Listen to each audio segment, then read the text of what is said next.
อันนี้ข่อยยอมเจ้าแล้วติดคุกแล้วอีหยังแล้วเจ้าอยากได้อีหยังก็ให้เจ้าแล้วแต่เจ้ายังเนรเทศเข้าไปนี่ข่อยผิดซำใดเยอะ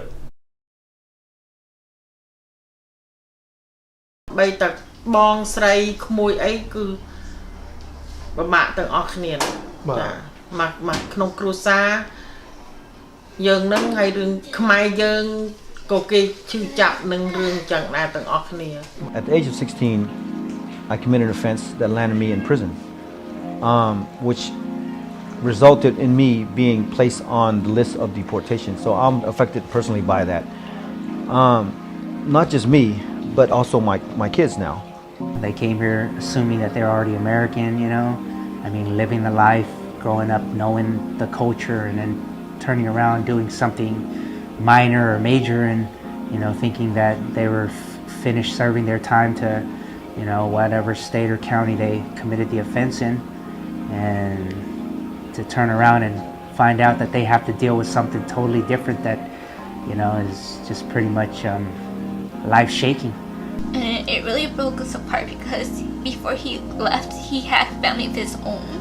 So he had to leave his son down here. And his son is like growing up, not knowing who his dad is.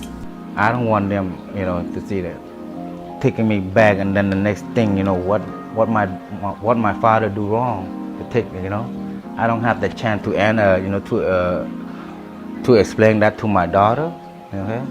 This chance to explain it through phone. No, I wanted a chance to explain to her this what happened, you know. We were stressing out a lot because we didn't know what could happen out there with him. And like he's starting all over on his own feet, so of course like my mom has to send money out to him. So this has been kind of hard because she has to keep checking in on him and see how he's doing. Like, what can she do to help him survive out there? This is not right. And I disagree with that. And that's a big hurt to our community, to my community. I mean, can you imagine the thoughts that goes through your wife or your husband if you were on the list for deportation? Can you imagine what's going through the parents, you know, thoughts, thinking, you know, imagining how their kid is going to be deported and their kids being left behind. In 1996, the U.S. passed several harsh immigration laws that negatively impacted our communities. First, these laws expanded the definition of aggravated felony under immigration law. Secondly, judicial discretion and individualized hearings were eliminated, leaving individuals stripped of their right to due process. Third, deportation for aggravated felonies also became permanent, with no right to return ever, and finally, this was all applied retroactively, leading to constitutional, human, and refugee rights violations. You know, families were ashamed. They thought their kids had done wrong stuff, and so that's why they were in prison, or that's why they were getting deported, when the truth was, you know, a law had passed that impacted a lot of people that they didn't know about. So there's different ways that folks have been swept up in the U.S. And that's from law enforcement to incarceration to just house raids. Why not just tell refugees or immigrants or folks without documents that if you commit a crime, that it's a life, no matter what the crime is, that your sentence is a life sentence.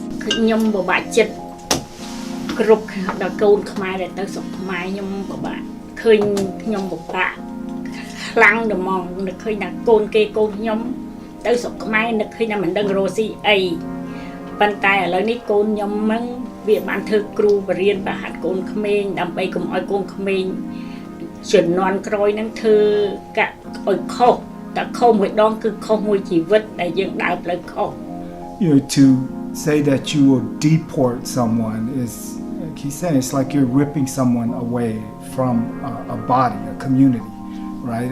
And to me, that's torture. The deportation of our families began in 2002 when the repatriation agreement was signed between Cambodia and the U.S. The U.S. would sign a different agreement in 2008 with Vietnam, one that offered more protections for Vietnamese diaspora communities.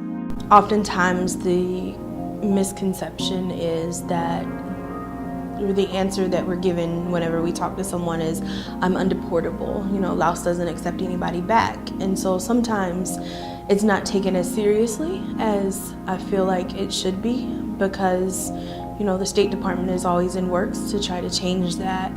everything stacked up against our community, and deportation is just the final tool or the manifestation of those oppression.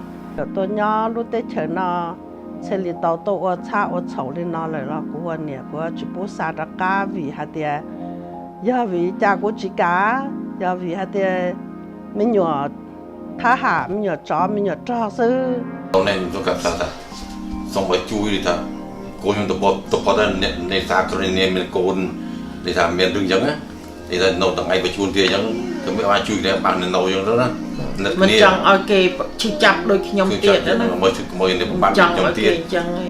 In 2002, the Southeast Asian Freedom Network formed in response to the signing of the Cambodia-U.S. Repatriation Agreement. A new generation of Southeast Asian American leadership was born. Community groups from across the country came together and organized trainings, speak-outs, days of actions, press, and media for the sole purpose of rising up in unity against deportation and family separation in the Cambodian American community. Today, the Southeast Asian Freedom Network, led by One Love, is kicking off the beginning of 2016 in Laos, Cambodia, and Vietnam. Before leaving the U.S., we were able to garner support from almost 200 organizations across the U.S. and in Southeast Asia for our campaign to end deportation and displacement and reunite families.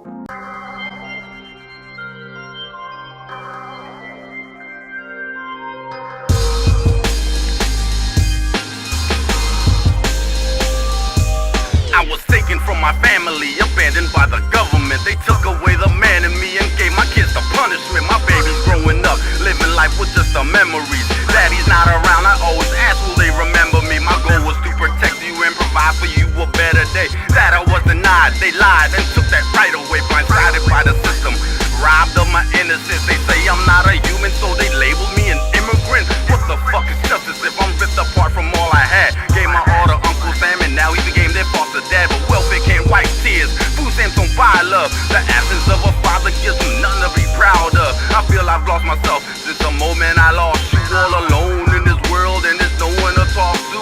Forced to be a deadbeat from what should a father be? Got nothing left to give but my heart and apology.